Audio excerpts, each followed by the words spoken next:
طريقة جميلة تطلب بيها رضا ربنا عليك وستره ليك في الدنيا والآخرة. طبعا كلنا عارفين حديث الرسول الكريم محمد صلى الله عليه وسلم: إذا مات ابن آدم انقطع عمله إلا من 3: صدقة جارية، أو علم ينتفع به، أو ولد صالح يدعو له. والحديث من باب الترغيب في أن يترك المسلم الأثر الطيب بعد رحيله من الدنيا. لكن لو الإنسان ترك أمور سيئة ومعاصي زي مثلا بدعة أو أمر به ضلالة أو معاصي الناس ما زالت بتعمل بيها، فده للأسف باب من السيئات مفتوح، أو تقدر تقول عليه رصيد في بنك السيئات عمال يزيد، وحيوصل نصيبه من العذاب للمتوفي وللي بيعمل بيه. طيب إيه الحل؟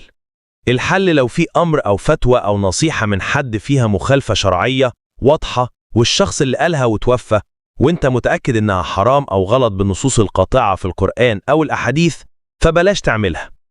لو شفت ممثل او ممثلة في مشهد مش حلو، والفنان ده او الممثلة دي رحلت عن الدنيا وكانوا تابوا عن اللي عملوه او اعتزلوا الأعمال دي، ما تتفرجش عليها. وده مش معناه انك تتفرج على باقي المشاهد او باقي الأعمال، عادي، كل واحد عارف هو بيعمل ايه وهيتحاسب على ايه. لكن تخيل حد كان ليه مشاهد مش كويسة وتاب إلى الله واعتزل الأمور السيئة دي، وحضرتك عمال تبعت له في سيئات بشكل متواصل. وخد بالك احنا كلنا مروحين وسايبين ورانا الحلو والوحش، وحيبقى نفسنا بعد انقطاع عملنا إننا نمحي كل سيئاتنا دي عشان الناس ما تفتكرناش إلا بالخير.